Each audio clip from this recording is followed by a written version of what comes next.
Hello students, this is NCERT exercises question 1.7।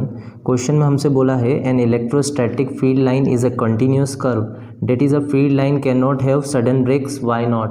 तो इसके ए part में हमसे बोला गया है कि इलेक्ट्रोस्टैटिक फील्ड लाइन एक कंटिन्यूअस कर्व होता है और उसमें कोई सडन ब्रेक्स नहीं होते हैं, और ऐसा क्यों नहीं होता है ये हमें समझाने को बोला गया है क्वेश्चन में।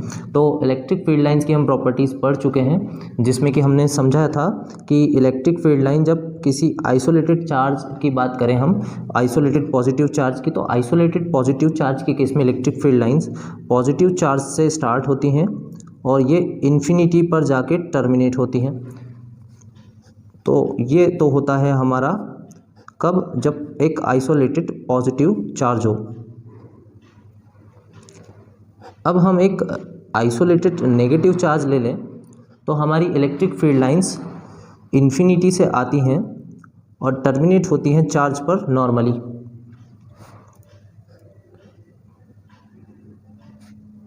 कुछ इस तरह से।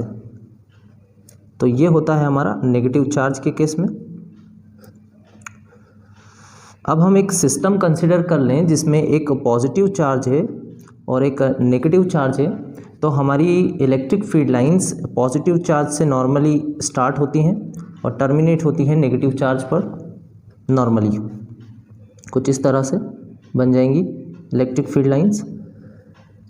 और इनकी एक प्रॉपर्टी और भी होती है कि ये क्लोज लूप फॉर्म नहीं करती है। तो जैसा कि मैग्नेटिक फील्ड लाइंस करती हैं क्लोज लूप फॉर्म, ये क्लोज लूप फॉर्म नहीं करती हैं। अब हमसे क्वेश्चन में पूछा गया है कि इनमें सडन ब्रेक्स क्यों नहीं होते या ये कंटिन्यूस क्यों होती हैं। तो अगर हम इसका कॉन्ट्राडिक्शन ले लें, मान लीजिए ये कहीं पर ब्रेक हो जाती है, मान लीजिए यहाँ पर ब्रेक हो जाती है, तो हमारी जो इलेक्ट्रिक फील्ड लाइंस होती हैं वो हमारे यूनिट पॉजिटिव चार्ज यानी टेस्ट चार्ज का एक्चुअल पाथ डिफाइन करती हैं। मान लीजिए हम एक यूनिट पॉजिटिव चार्ज को छोड़ दें, यहाँ से फ्री कर दें, तो वो इस पाथ के अलोंग मूव करेगा। और यदि यहाँ पर इलेक्ट्रिक फील्ड लाइन ब्रेक हो जाती है तो यहाँ पर कूलम्ब्स फोर्स ज़ीरो हो जाता है उस चार्ज पर। तो वो चार्ज हमारा इस पॉइंट से इस पॉइंट पर जंप करेगा, और ये पॉसिबल नहीं होता है कि यूनिट पॉजिटिव चार्ज इस पॉइंट से इस पॉइंट पर जंप करे। तो हम बोल सकते हैं कि इस रीजन में हमारा कूलम्ब्स फोर्स ज़ीरो है,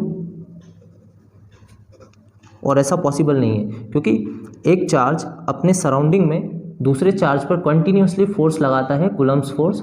और यदि ये ब्रेक करती है तो यूनिट पॉजिटिव चार्ज को इस पॉइंट से इस पॉइंट पर जंप करना पड़ेगा, जो कि पॉसिबल नहीं है। तो हम बोल सकते हैं कि हमारी जो इलेक्ट्रिक फील्ड लाइंस हैं वो कंटिन्यूस होती हैं और वो ब्रेक नहीं करती, उनमें कोई सडन ब्रेक नहीं होता है। तो हम इसका आंसर लिख लेते हैं,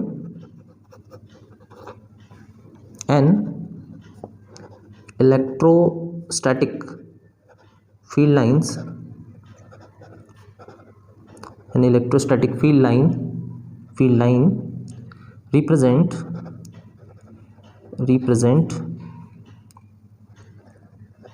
actual path of unit positive charge in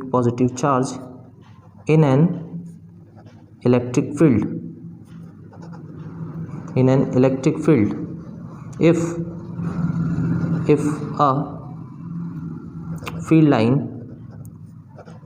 if a field line breaks at any point, that means unit positive charge jumps from one point to other,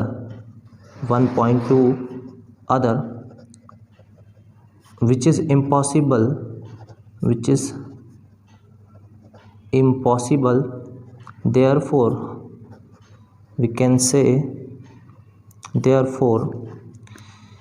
electric field line is a continuous curve। इसके second part में हमसे बोला गया है explain why two field lines never cross each other at any point, कि दो field lines एक दूसरे को क्रॉस नहीं करती या इंटरसेक्ट नहीं करती है किसी भी पॉइंट पर।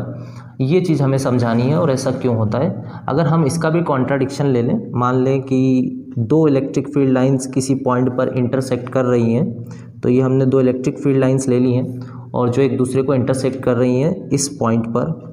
तो अगर हम इस कर्व पर टेंजेंट बना लें जो इस पॉइंट से पास हो रहा है, तो ये हमें इलेक्ट्रिक फील्ड का डायरेक्शन दे देगा। तो इलेक्ट्रिक फील्ड का डायरेक्शन हमें मिल गया। इस कर्व के ऊपर हमने क्या किया है, एक टेंजेंट ले लिया, तो हमें एक डायरेक्शन मिल गया इलेक्ट्रिक फील्ड का E1। और अगर हम इस वाले कर्व के ऊपर अब एक टेंजेंट डालें जो इस पॉइंट से पास हो रहा है, तो हमारे पास इलेक्ट्रिक फील्ड का दूसरा डायरेक्शन भी मिल जाएगा। और अब हम यहाँ पर देख रहे हैं कि इस पर्टिकुलर पॉइंट के ऊपर इलेक्ट्रिक फील्ड के दो डायरेक्शन हैं जो कि पॉसिबल नहीं हो सकते, क्योंकि इलेक्ट्रिक फील्ड का एक पॉइंट पर एक ही डायरेक्शन होता है, लेकिन हम देख रहे हैं कि इस पॉइंट पर दो डायरेक्शन हो रहे हैं इसके। तो हम लिख सकते हैं कि दो लाइन्स एक दूसरे को इंटरसेक्ट नहीं कर सकती, क्योंकि अगर वो इंटरसेक्ट करेंगी तो उस पॉइंट के ऊपर इलेक्ट्रिक फील्ड के दो डायरेक्शन हैं जो कि संभव नहीं है। तो हम लिख सकते हैं इसका answer, if two field lines intersect each other, then two tangents can be drawn at that point such that electric field will have two directions at that point which is impossible। तो हमने समझ लिया है कि एक point पर electric field के दो डायरेक्शन नहीं हो सकते हैं, हमने लिख दिया है विच इज़ इम्पॉसिबल।